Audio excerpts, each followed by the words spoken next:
যারা মনে করেন গ্রামের মানুষ রাজনীতি বুঝে না, আসলে আপনারা ভুল জানেন। গ্রামের মানুষ রাজনীতি আপনাদের চাইতে আরো বেশি বুঝে। গ্রামের প্রত্যেকটা চায়ের দোকানে প্রতিনিয়ত কথা হয়, হয়তো ওই কথাগুলো আপনাদের কান পর্যন্ত যায় না। এজন্যই আপনারা মনে করেন গ্রামের মানুষ রাজনীতি বুঝে না।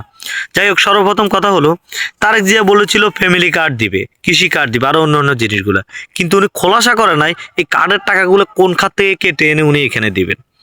দ্বিতীয় নম্বরে জামাত ইসলাম বলছে আমরা কার্ড দেব না, চাকরি দেব। উনি কিছু পলিসির কথাও বলেছেন।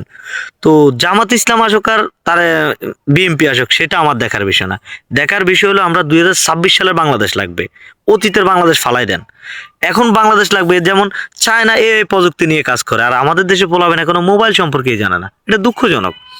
এখন আসেন, আপনি নতুন বাংলাদেশ কিভাবে গড়ে তুলবেন এবং কি বিশ্বের নিজের নির্ভরশীলতার বাংলাদেশ গড়ে তুলবেন কিভাবে? সর্বপ্রথম হলো আপনি দুইটা খাত, একটা খাত হলো জ্ঞানের, একটা খাত হলো খনিজ পদার্থের।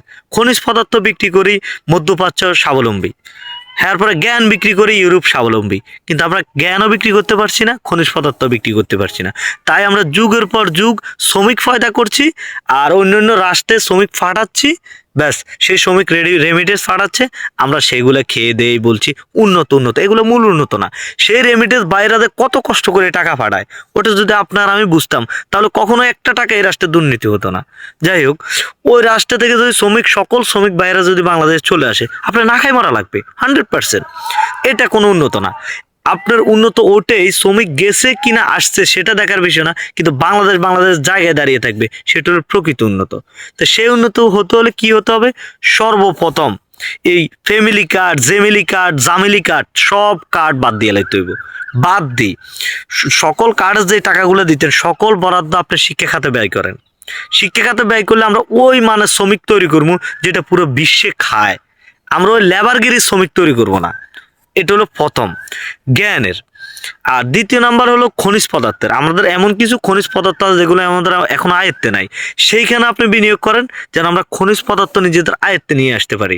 তাহলে একদিকে আমরা জ্ঞানের দিকে বিনিয়োগ করব, অন্যদিকে খনিজ পদার্থের দিকে। যখন দুই দিকে আমরা বিনিয়োগ করতে থাকবো, আমরা যখন একদিক সফল হয়ে যাব, তখনই দেখবেন আমাদেরকে আর ঠেকাই রাখতে পারবে না। এটাই হলো নিজের পায়ে নিজে দাঁড়ানোর বাংলাদেশ। এই জিনিসটা আমি তারেক জিয়াকেও বলছি, জামাতের আমির সাহেবকেও বলছি। আপনারা কেউই কিন্তু এখনো এই পলিসি অ্যাপ্লাই করছেন না। এই পলিসি যতদিন অ্যাপ্লাই করবেন না, ততদিন কখনো বাংলাদেশ উন্নত হওয়ার সম্ভাবনা নাই, গেছে সেটা।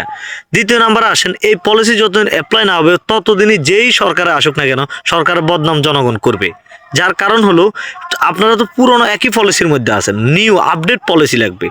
সেই আপডেট পলিসি হলো এটা, বাংলাদেশ নিজের পায়ে নিজে দাঁড়ানোর পলিসি, গেছে। তাই হুর হার হই হাই নির্বাচনে হ্যান করিয়েন ত্যান করিয়েন এগুলো বলিয়েন না। জ্ঞান ভিত্তিক হারে দেশকে এগিয়ে নিয়ে যেতে হবে কিভাবে, সেই চিন্তা করেন, সেটা অ্যাপ্লাই করেন। তাহলে দেখবেন 1 যুগ 2 যুগ 10 যুগ পরে হলেও আমরা বিশ্বের সাথে অ্যাডজাস্ট হতে পারবো। আর যদি সেটা অ্যাপ্লাই না করতে পারেন, 10,000 যুগ চলে গেলেও বিশ্বের সাথে আমরা অ্যাডজাস্ট হতে পারবো না। এটা হলো মূল কথা। তাই যাই হোক, অনেক কথা বলে ফেলছি।